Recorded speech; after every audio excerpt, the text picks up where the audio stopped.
Fala aí galera, beleza? Hoje eu trouxe pra vocês o capítulo 176 e 177 de The Beginning After the End. Pra quem não sabe, a arte do canal é inspirado no Arthur, que é o protagonista dessa série. E sem mais delongas, simbora! Ho, ho, ho. O capítulo 176 começa com alguém tentando abrir uma porta. Ele se chama Nico e seu amigo diz que está tudo limpo por ali. Ele pede para ele ficar de guarda, e o amigo lhe responde perguntando se ele realmente sabe o que está fazendo. Na mesma hora, ele consegue abrir a fechadura e fica ali, se achando. Eles entram na casa e começam a revirar tudo. É uma casa de uma família rica, onde eles encontram joias e objetos caros e tal. O amigo de Nico pensa que aquilo é necessário, porque o orfanato do qual eles vêm está passando por dificuldade. O nome dele é Gray, e ele é o nosso Arthur. Eles então caminham pela cidade, enquanto o Gray pergunta para o Nico se ele tem certeza que esse cara é confiável. O Nico responde que ele compra as coisas sem fazer pergunta e que paga sempre dinheiro, e é tudo que basta para eles. Ao chegar lá, ele coloca a cara mais malvada que tem e um cara abre a porta para eles. Eles entram e o cheiro de cigarro infecta o ambiente. O Nico pede para ele ficar ali, esperando enquanto ele vai conversar com o comprador. O Gray olha ao redor e vê os dois caras que estão fumando. Do outro lado tá um monte de estante, cheio de livro e tal. Ele pega um enquanto o comprador avalia as joias que eles levaram. O livro é um velho manual de Ki, e ele leva um baita susto do amigo enquanto estava distraído lendo um pouco. O vendedor vê isso e diz que ele pode ficar com o livro. Afinal, ninguém ali lê mesmo, tá só juntando poeira. Feliz, ele pega o livro e os dois vão embora dali. Enquanto caminhavam na chuva, indo embora, eles percebem que estão sendo seguidos. Eles então, assim que viram a primeira curva, saem correndo. Eles dão o máximo de si para fugirem e acabam se escondendo atrás de uma lixeira. Mas nada adiantou, um dos caras encontra ele, pensa no susto que eles levaram. No desespero, o Gray grita pro Nico correr, enquanto pega um pedaço de madeira e ataca o cara, o que não faz nem cócega, quebra e já era. Mas o pior é que quando ele olha pra trás, o Nico está caído no chão. Ele tira o dinheiro da mochila e grita pros dois bandidos se não é aquilo que eles querem, e sai correndo, né, pra eles irem atrás dele. Na fuga, ele tá passando por um corredor. Ele percebe um prego na parede, então para, encarando os dois caras e vai pra luta. Ele chuta uma latinha e derruba o primeiro, e usa o corpo do outro como um trampolim, pra ir pegar o prego que tá na parede. E aí o cara tenta acertar um soco dele, mas ele desvia e enfia o prego no meio do olho do cara. Aí os dois ficam lá, um agonizando de dor e o outro ajudando, e eles aproveitam isso pra ir embora. Como eles conseguem fugir, o amigo dele fica lá bajulando ele, falando que ele é ótimo em lutar, papapá. Parece até os reis que lutam em duelos. E ele fica lá falando que não sabe de nada disso, que pra ele simplesmente os caras são muito devagar. Passa o tempo e eles chegam no orfanato. E ao tentar subir as escalas silenciosamente, o Gray faz um barulho da madeira da escada. Na mesma hora, a diretora do orfanato chama eles.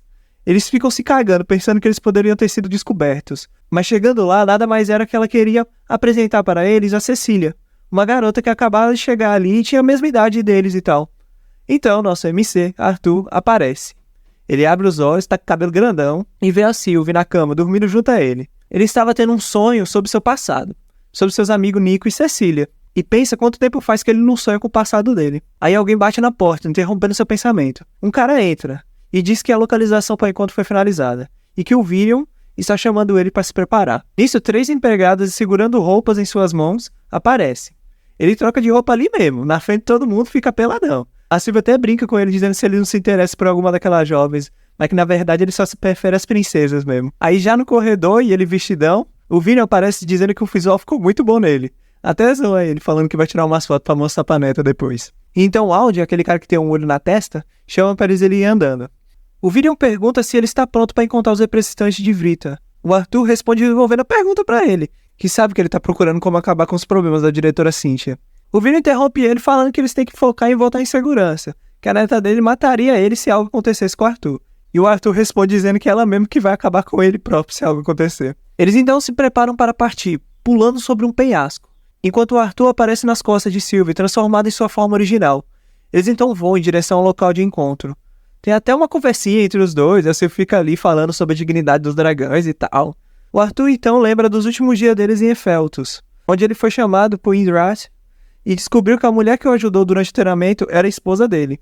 Ele disse que a aparência dela o confundiu, mas foi a mensagem final do Lord Indrat que realmente o fez duvidar do poder que ele tinha ganhado durante aquele tempo, pois o cara simplesmente parou o tempo e deu uma ameaçada no Arthur. Aí voltando para o presente, o William está conversando com outro cara e diz que não se sente bem em fazer aquele encontro sem nenhum backup, alguma segurança. O Aldi tranquiliza ele, dizendo que se o mensageiro de Vita fizer algo contra eles, ele vai ter todo o direito de intervir também. Ele responde falando que eles já fizeram muita coisa até o momento contra eles. Eles criaram meio sangue Asura, criaram mutante, e agora tem esses navios que eles estão vindo pra guerra atacar com tudo, né? Ele diz que não consegue imaginar até onde a Grona pensou para aquela guerra. O Audi responde dizendo que ele não pode interferir indiretamente, somente mexer as peças do tabuleiro. O que Viren responde dizendo que do lado deles quem mexe é ele, e o quanto aquilo o preocupa. Arthur e Sylvie então entram junto com os dois na Orbe que eles viajam, para ser mais seguro e menos cansativo e tal. Eles então vê o ponto de encontro.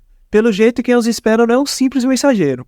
Os dois que estão lá embaixo os desejam boas-vindas. E pensa no bichinho feio esse, hein? Eles se apresentam. O de trás é o Sylvie e o da frente o Uto. Diz que é uma honra conhecer o Audi. Ele diz que eles são retentores e tem ouvido falar muito sobre famosas Asuras de Efeltos, o que surpreende Arthur. Ele pergunta se o Audi vai respeitar o pacto e permanecer um não combatente, do qual responde que, assumindo que ele também sim, ele vai. Uto então se aproxima de Arthur dizendo que esperava encontrar os dois, mas não o grande Arthur, do qual responde que poderia dizer o mesmo sobre ele. Um retentor dando as caras assim. Ele repete, dizendo que é apenas um mensageiro ali, que eles não queriam dar a oportunidade deles capturarem um lacaio e conseguirem as informações. Afinal, era isso que ele faria. O cara já começa a mostrar as garrinhas dele. Sylvie manda ele ficar quieto, para não provocar. E Audi os interrompe, dizendo que para trocarem logo as mensagens. A mensagem dele foram bastante direta. Eles mandam se renderem e que assim eles serão misericordiosos. Mas se eles continuarem existindo as forças deles, vão erradicar todo o continente sem dó.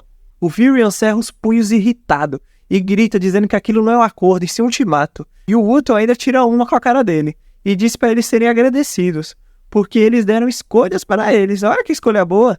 E se eles escolherem a primeira opção, ele será gentil em acabar com eles de forma rápida, para decapitar rapidinho. Apesar da mensagem, Sylvie diz para o Uto que eles não estão ali para iniciar uma luta. Bom, imagine se tivesse então. Do qual o Uto responde que não faz nada demais, apenas estava avisando de forma amigável.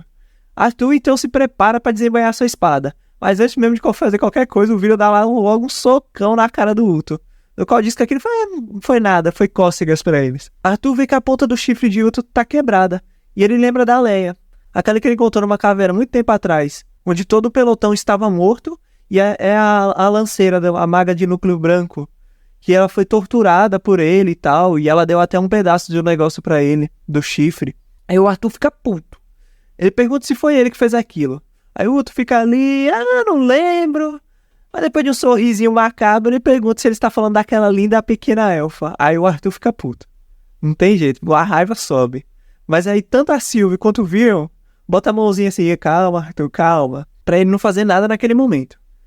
E a conversa volta pro seu objetivo principal. Sylvie dá 2 dias para eles se decidirem.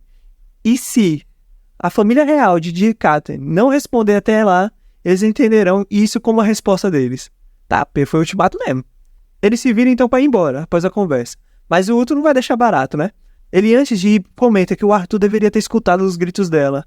Até fez ele querer não matar ela, para continuar escutando os gritos dela para sempre. Arthur furioso, com uma única magia solta assim no meio entre os dois. Aí o Uto ainda tenta dar uma zoadinha nele, que falou que foi um truque fofo, mas antes de ele terminar a frase é cortado pela explosão da água ao fundo. O capítulo acaba com o Arthur dizendo que está ansioso para encontrar ele na batalha. Eita caramba que vai rolar coisa. E aí galera, gostou desse vídeo? Se curtirem, deixem aí nos comentários para eu trazer mais episódios de The Beginning of the End assim que lançarem. E se quiserem um resumão sobre toda a série que já aconteceu, deixa nos comentários também que eu posso fazer, beleza? Valeu, fui!